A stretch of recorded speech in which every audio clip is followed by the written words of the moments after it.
Well, Auburn was definitely considered the better team than Arkansas during the offseason leading into 2024. Mhm. Arkansas has put up a better effort against a quality opponent Yep. than Auburn did to date. Thus, Auburn's a 3-point favorite at home. 3 points is supposed to be the magic number in regards to Vegas's uh, weight given to a home team. So basically, Vegas is telling us toss up, you guys decide because we have no idea who's better here. So this is a toss up.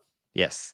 I think based on what we see at Arkansas and Auburn, that's a fair assessment. I think you have to give Auburn a little bit of credit at home, which that line does, because this is Jordan Hare, and people have a tough time having good amounts of success. So you might beat us, but it's not going to be like you blow us out most of the time. Let's not talk about that Mississippi State game from several years back under Brian Harsin.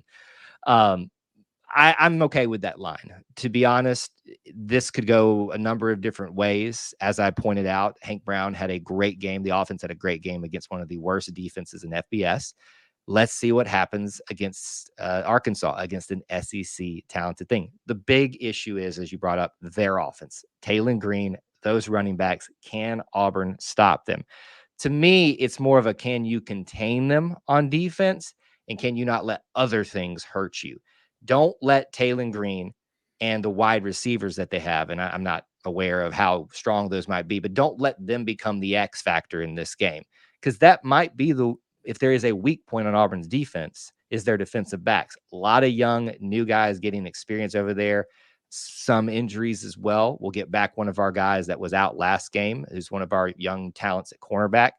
That for me is the big question here. I think, can they eliminate the passing game as much as possible? Because even if you do a decent job against the running game, against Taylor Green, who's probably going to run it as well, they're still going to get some yards. They're still going to move down the field somewhat. So you got to make them start back there, win that field percentage, field positioning game, and just hope to contain that running game.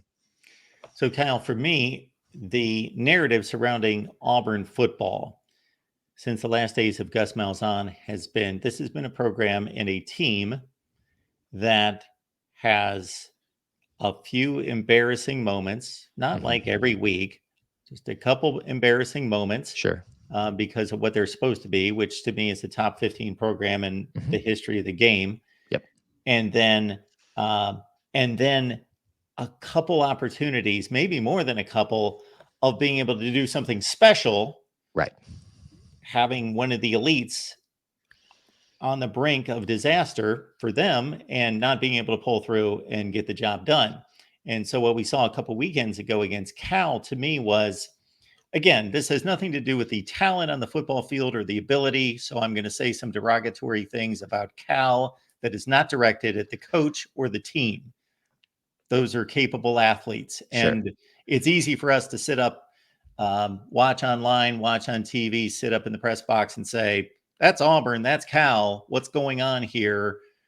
But those athletes have to go out on the field. And Mm-hmm. I'm sure a lot of Auburn players would tell us, hey, that guy lining up across from me was really good. Yeah. But from a big picture standpoint, it's, oh, Cal, this refugee program that nobody cares about, nobody goes to the games, and all that stuff is a bit overplayed, but still empty seats at the games. Nobody watches them on TV. They don't have a conference. Oh, they had to find refuge in the ACC. And it's just kind of this versus this SEC stalwart where the rabid fan base, we pour resources and everything into recruiting and facilities and building a team. And it's just kind of this dichotomy of two Yeah. different approaches to football.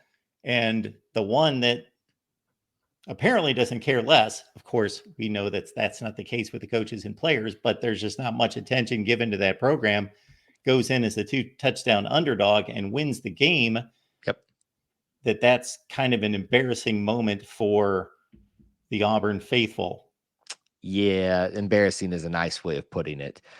This is Auburn is supposed to take down opponents like this. And again, nothing taken away from Cal in that situation. We can have all the fun in the world about them being in the Atlantic Coastal Conference. I hope y'all heard that. And all the other things that have happened with that. And gone are the days of them, of Aaron Rodgers and Marshawn Lynch and all that kind of stuff. but they're a historic program with some great history as well. So to me, I do think that's overblown sometimes. But what you're hitting on is the narrative, and it's not just a narrative, it is a bit of a reality. Auburn, for whatever reason, will underplay to their opponent or overplay to their opponent. Note Georgia and Alabama last year. Now, it was within the confines of Jordan Hare, which has some voodoo magic against Georgia and specifically Alabama for the most part, outside of one play last year. In the last two seasons, I can't explain it to you, Mark. I really can't. Other than Auburn just loves playing in Auburn, and they just somehow find a way to be, I want to say, relevant to the game, meaning they either play down to who they're currently playing or play up to. It's always an interesting time. It's a roller coaster ride. But yes, you should be able to handle your business against Cal. We went to their place last year with a different offense that clearly wasn't going to work. That was the first sign it was going to work, was on the road at Cal last year. How do you not win at home? Again, most people will point to Payton Thorne, and you're right in saying that he was part of the problem, but he wasn't the only problem. It's a confounding nature of being part of the Auburn experience. I'll tell you that much.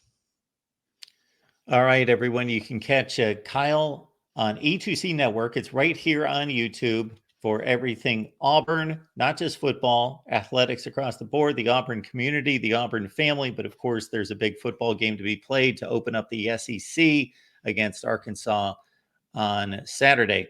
Kyle, appreciate you stopping by as always for breaking down Auburn football for us. Thank you so much for having me, and War Eagle.